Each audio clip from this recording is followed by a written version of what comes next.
So now that we have our models, we have this sample data for products and users, I want to create a database seeder so that we can easily import some sample data, which are going to be users and products. So in the backend folder, I'm going to create a new file called seeder.js.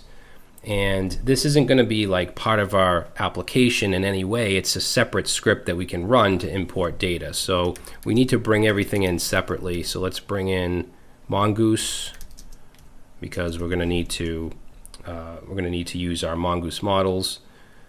So let's do Mongoose, and we want to import .env because our Mongo URI is in the .env file, and if you want access to that from here, we need to bring this in. Another thing I want to bring in is colors, just to add some colors to the console. And then we'll bring in our users, the data that we created in the last video. So import users from, and this is going to be ./data/users.js. We also want to bring in our products data. So products.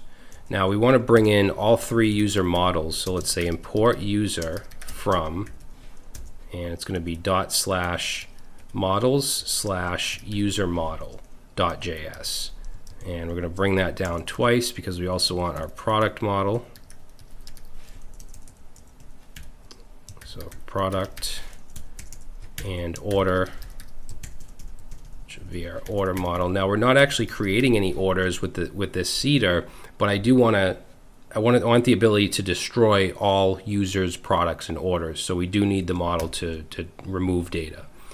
So let's say import, we want to bring in our connect.db, and that's going to be from ./config/db.js. All right, now for the .env, remember we have to call config, and then we have to call connect.db, and we're doing this stuff again because this is in no way connected to our server. It's completely separate. Now I'm going to create two functions here. One is going to be import data, and one is going to be destroy data.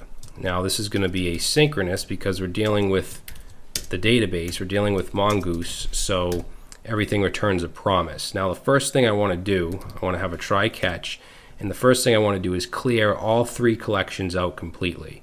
So we can take the model, we'll do order first, and we can use any Mongoose methods we want here. I'm going to use delete many and not pass anything in. That means that it's going to delete everything.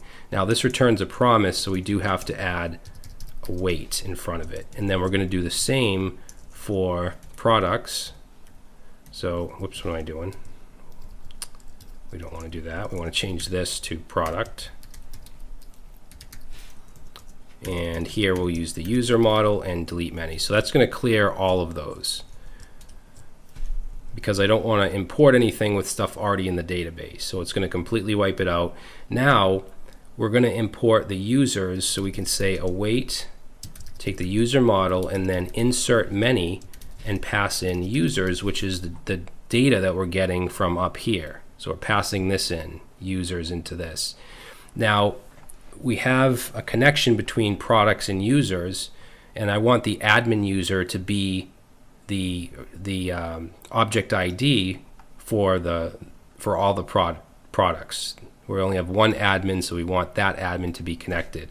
So what I'm going to do here is create a variable called created users, which is going to put the created users into this variable. So this will be an array of the created users. Make sure I put an S there.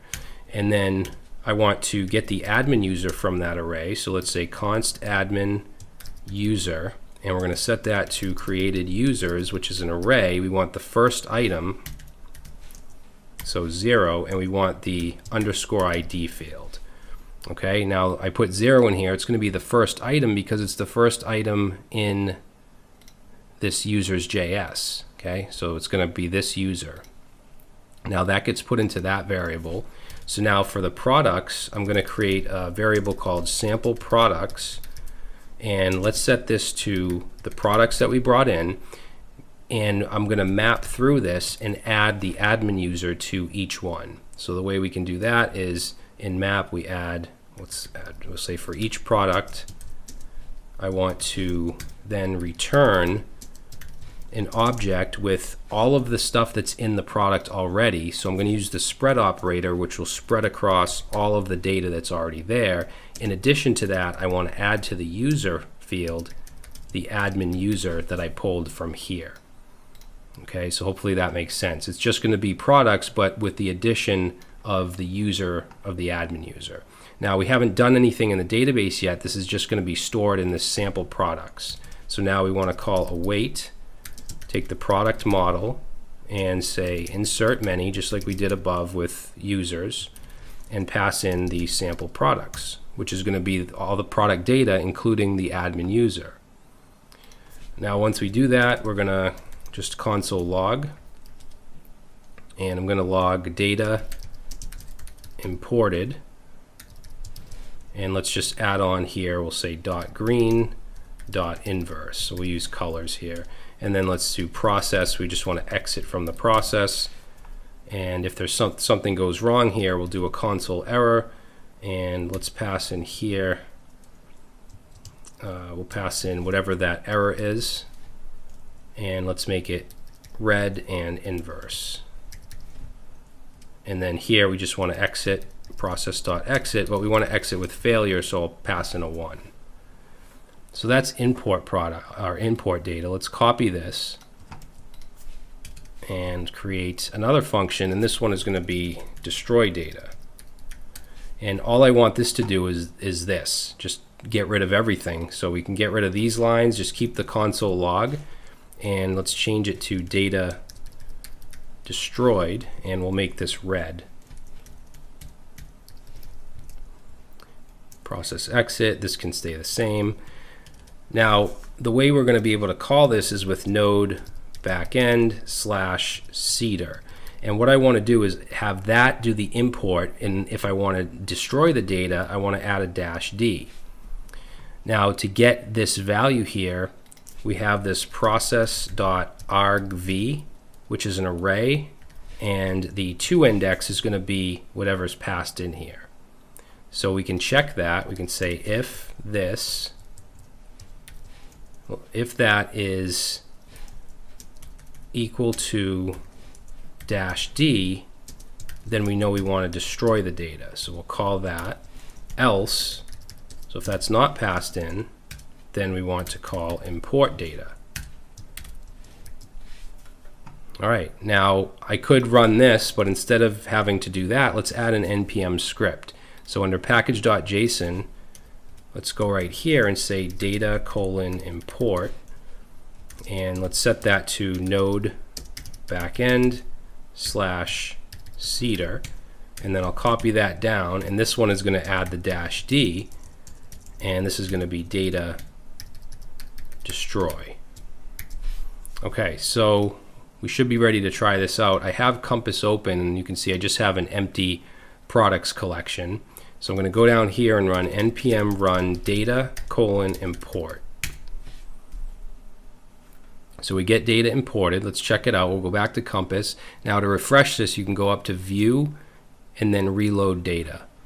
And now, as you can see, in the products collection, we have all of our products, and we have an object ID. We also have the user. Now the user, notice, is the same for all of them. It ends with C81. C81, C81, and if we go to users, the admin user has the object ID that ends with C81. So he's basically he or she is the owner of all the products, or the one that created all of them. And then we have these other users, John Doe and Jane Doe, and notice the password is hashed. Okay, so now that we have some sample data, let's try to destroy it. So if we do data destroy, data destroyed, and if I go back and I'm going to go up to View, Reload Data, and now it's empty. Now you want to be very careful if you're starting to develop the application and you have some orders and you add more products and stuff like that. If you run either one of these, it's going to replace everything. So just be very careful with this. I just basically want to use it in the beginning just to get some initial data. But be careful running this when you already have some stuff in there. In fact, you might want to even just delete it afterwards. All right, so now that we have some data, let me just double check that that went through. Okay, so we have products and users. So in the next video, I want to start to fetch data from the database in our back end so that ultimately we can, in our front end, make our requests to the routes and get data from the database, as opposed to right now, it's just getting from products.js, which is probably, yeah, it's gonna break now because we remove the ID. So we'll start to do that next.